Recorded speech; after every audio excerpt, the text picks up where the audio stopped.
we don't know how good the good news is. We don't know how comfortable we can be in the presence of our Creator.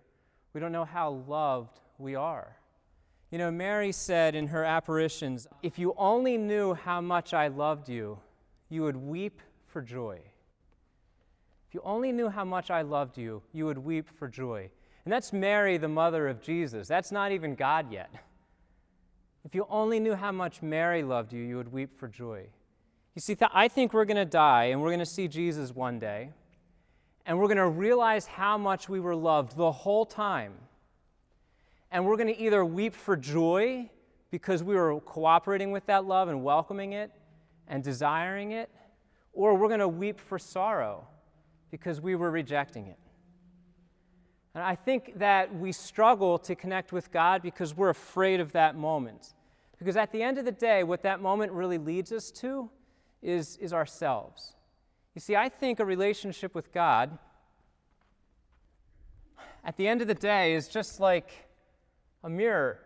I think it's just holding up a mirror to yourself. I think that's all a relationship with God is. And I think sometimes we're afraid of God, not because we're afraid of God, but because we're afraid of us. We're afraid of what we'll see. We're afraid of what's there. And then when we leave God outside of our lives, so much clutter fills the void. So much clutter and distraction just fills that void. And at the end of the day, that clutter and distraction, no matter how overwhelming it is and consuming it is, will never fulfill us. We will always be wanting more. Always. And in the process, when we continue to leave God out of the equation, we actually look for more clutter and more distraction. And it's never, ever, ever, ever, ever enough. Because it's as St. Augustine said, in each of us, in our hearts, there is a God-shaped hole that only He can fill. And if we don't fill it with Him, we're going to dump clutter and clutter and clutter and clutter in there. And no matter how much clutter we have, it will never be enough. But we'll keep doing it till the day that we die. And the biggest obstacle usually isn't God, although sometimes I think we struggle with how much we're loved by Him and recognizing that. But I think the biggest struggle is with ourselves. Because if we know that if there's a God, then there's a mirror that sees everything, and we're going to have to look into it. And what we often don't know is just how good the good news is. That it's okay to look into that mirror and to see ugliness and to see that there's a mess. And just to know that we're loved anyway. And when you are free to look in the mirror and see ugliness and mess and sin, as the church would call it appropriately, that by itself is a moment of grace. You can only do that. You can only admit wrongs when you know you're loved. It's the only time you feel comfortable and safe. So I want you to know that you are in a safe place when you are in the presence of Jesus Christ.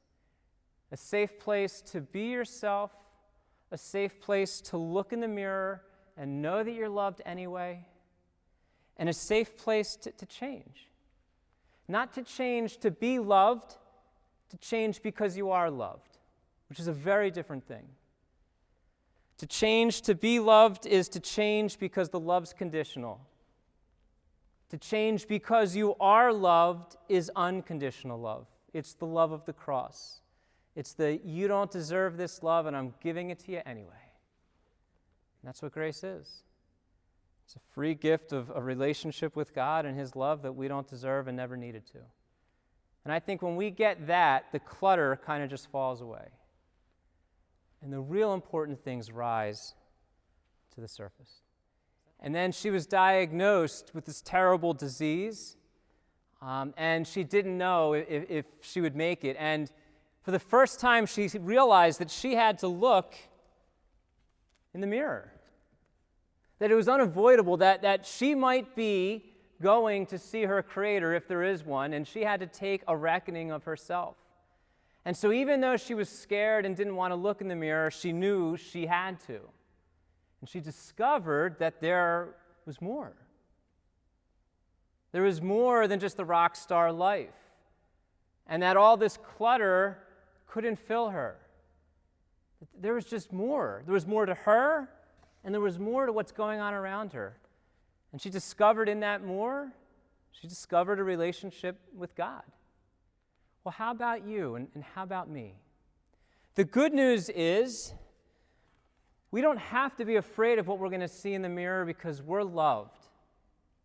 It's what the gospel tells us, what the cross tells us. It's safe to look in the mirror. You are loved.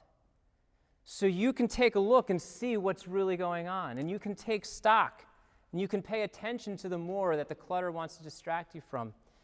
And you can have this relationship with him.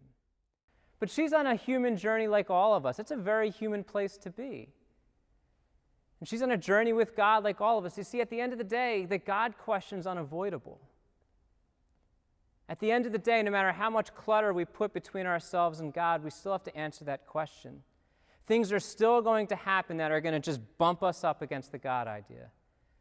Things like death, things like fear, things like a broken heart and betrayal, and hopefully also things like joy and like a sunrise, and the blessing of Christmas morning and seeing kids that are happy, and giving birth to a newborn child and holding a newborn in your arm.